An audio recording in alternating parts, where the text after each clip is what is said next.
Voici l'histoire du roi Norcam. Il vivait dans un royaume, sans doute très loin d'ici. Et il y a certainement très longtemps. Le pays était heureux. Les gens s'entendaient bien, chacun travaillait. Et nul ne contestait le pouvoir du roi.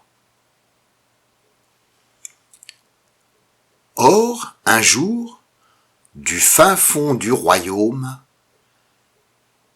arriva un immense nuage.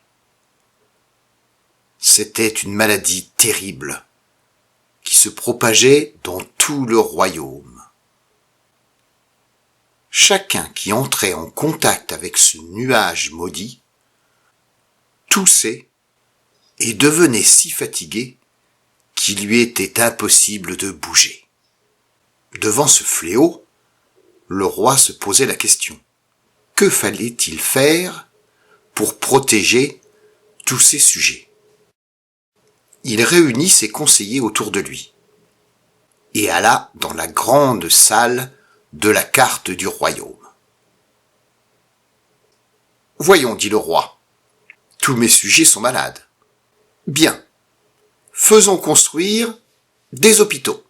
Il faut les soigner. » Puis il se dit, cette maladie est comme une peste. Elle se transmet en la respirant. Et il dit à ses conseillers, construisons des usines pour fabriquer des masques et protéger chacun. Puis il se dit, pour alimenter nos usines, il nous faut de l'énergie, de l'électricité. Et le roi dit à ses conseillers, construisons des éoliennes et des panneaux photovoltaïques. Nous obtiendrons de l'énergie propre et non polluante. Puis le roi se dit, mes sujets ne peuvent pas tous travailler. Il y en a tellement de malades. Aussi, bientôt, ils vont connaître la famine. Ils n'auront plus rien à manger. Aussi, le roi dit à ses conseillers, construisons des fermes pour produire des légumes biologiques et des élevages pour produire de la viande sans traitement chimique et en respectant le bien-être animal. Ainsi, toute la population sera en meilleure santé pour combattre la maladie. Les conseillers dirent au roi, mais tout cela va coûter horriblement cher. Les caisses sont vides. Dit le roi, c'est vrai. Et il dit à ses conseillers, convoquez les plus riches personnages du royaume, les princes et les banquiers. Tous les personnages puissants du royaume vinrent pour voir le roi. Et le roi leur dit, nous sommes dans une grande misère. Une grande partie du royaume est malade. Il nous faut de l'argent pour construire des hôpitaux, pour construire des éoliennes, pour construire des usines de masques et pour nourrir tout le peuple. Vous êtes des princes du royaume et vous êtes bien riches et vous allez donner une partie de vos richesses pour sauver le royaume. Les princes n'étaient pas vraiment d'accord.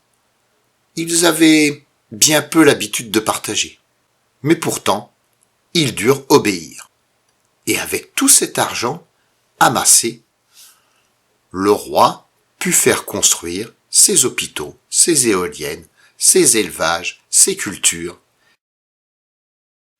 Ainsi, le peuple soigné, en bonne santé, et qui ne mourait plus de faim, put retourner au travail. Le roi Norcam ne s'arrêta pas là.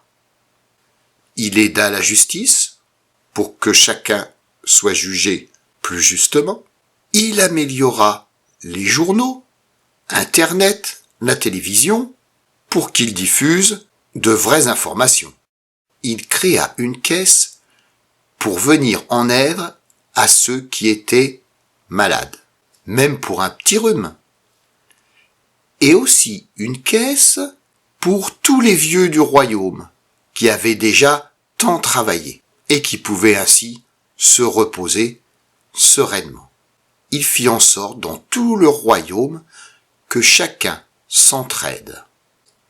Et quelque temps plus tard, la maladie se retira du royaume. Ça pourrait être la fin de l'histoire, mais non, ce n'est pas fini. Le roi Norcam vit qu'il avait bien travaillé, et il se dit « J'ai fait bien du travail, j'ai pu aider chacun selon mes moyens, et maintenant, il est temps que je me retire. » Et le roi Norcam rentra dans son château, et plus personne n'entendit parler de lui. Dans tout le royaume, au fin fond des forêts, au fin fond des champs, dans chaque petit village, tout le monde célébra la fin de la maladie. Et ils organisèrent une immense fête pour rendre hommage à ce roi Norcam qui les avait tant aidés.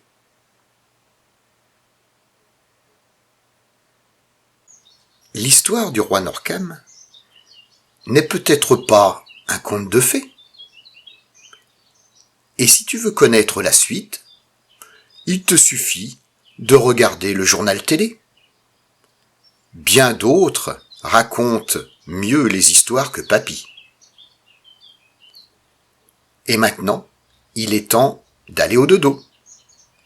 Demain sera un nouveau jour, heureux, pour les petits garçons et les petites filles, et tous ceux qui ne veulent pas grandir. Bonne nuit.